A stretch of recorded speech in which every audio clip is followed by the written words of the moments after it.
marriage chituna yakamira so. Marriage yokuti imi muri two munenge muchinyatsoziva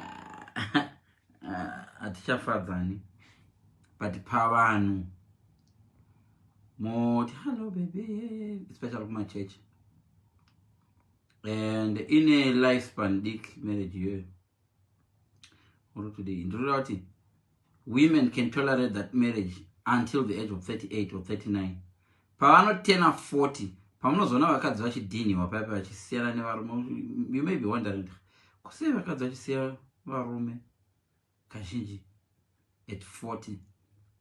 Pane pavanongonzwa nonsense yokuti achaida. Before that age vanenge unokwanisa kutoti vachitoburana munhu akati vochinja face, wavawana vachiro kati kana vazosvika paage yokuti marriage chituna vachina basa nayo. Shamwari chero vaenzi vanozvinzwa shamwari kuti hamusi kupindirana. Vaenzi vanotozvinzwa kuti vanenge vasvika pastage iyoyo of marriage chituna. Ndo paipa unozoona kadzondedana atondisiya ndikosenda kudai. So marriage chituna yakamira sezvo zvandikutsanangura. Each marriage, ndingangoti an average marriage yauri kuenda through yauri kuona right now, inotori nemunhu ari kuaccusiwa asingazvizive. Kune murume wauri kutonzi uri kudanana naye naMr Paranoia, rikati nativati Mr Paranoia. Kune murume waunaye right now watingati nhasi tomuti Mr Paranoia. Mr Paranoia murume ari mumba imomo anongokutsvagira varume kuti wadanana nini, akakuona walaika picture paFacebook, kana kuti akakuona wasekerera munhu, Mr Paranoia kuti seya, kana kuti vakangofunga kuti munhu yakakutarisa muchifamba mustreet kana kuchechi chaiko zvongoti vamwe brother vanogona masura senyu maini.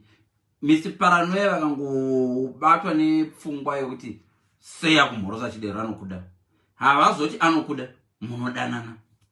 On average ndingangoti 99% yema marriages, especially evanhu vane varume vakuma mid 40s, vanotori ne 1 or 2 incidents akadero. Vamwe vane munyama vane ma-incidents akadero daily. Zvazvo kusvika mukadzi aneta. Ende vazhinji vacho vanenge achakizwa navo haitombozi type yake. Mukadzi anenge kusinchakizo mwana nechimunhu chakadairwa kumana chimunhu chake haisi type yangu iyi. Even ndandichihura ndingauri netype iyi. Zvine zvivanetsa vakadzi. Sure Mr Paranoia apa. Handiziva kuti varume vari kuera vana Mr Paranoia. Vana Mr Paranoia ngoni variko vaindi kutaura nezvavako varukadzi navo.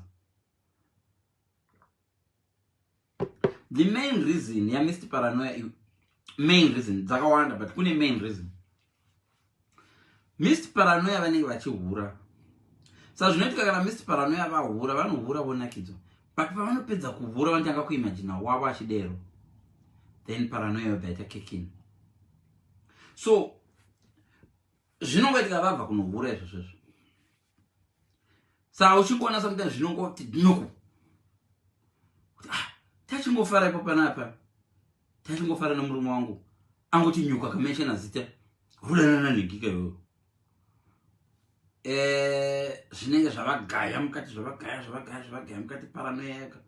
So dzimwe dzema situations zoti iwo Mr Paranoia angachiziva kuti kwavabvoka pamwe achidana mukadzi womunhu.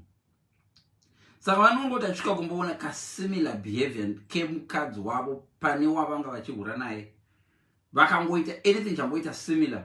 Vodo eda zvinhu zvetuzo. Sari behavior singe uye wandakwirira sameba ndikwirirwa. Because vana Mr Paranoia vahuri havadi kuhurigwa, takambotaura kuria taneta nazvo. Vahuri ndo vasingadi kuhurigwa. One, vahuri vanofunga kuti havahurigwi, but havadi kuhurigwa.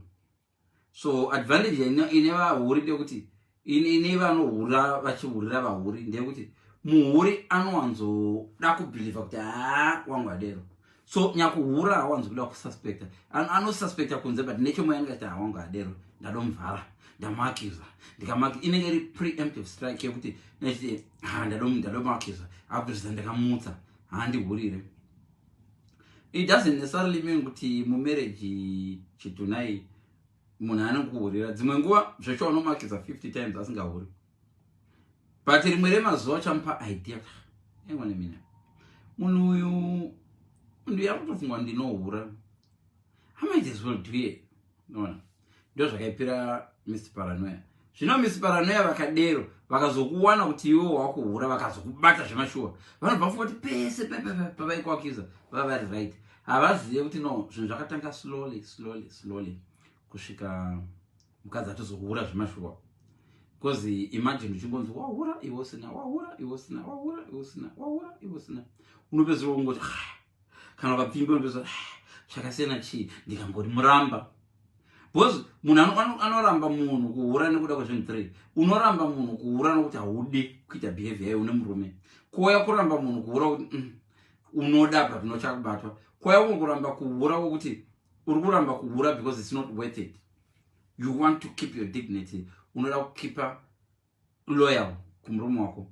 Saka iitedwa nekuti loyal iyi vakapedza kuti ndinogara ndingori loyal but munhu wacho anongoti ndohura. Unopedza I might as well do it. Ukazoita munyama paanoita ipapo akasafila bad akanakidzwa, ndo papa unenge uchiti iwe ukamuaccuse anoti iwawo ubhanyarara uchingobuda chikomba zvese nenyoro chechipiro. Anopedzera ohura zvakukurwadzisei zvokuti mwari undakiza mira wana anotsvaka mwana. Sometimes chimwe chihuro chinogona ngova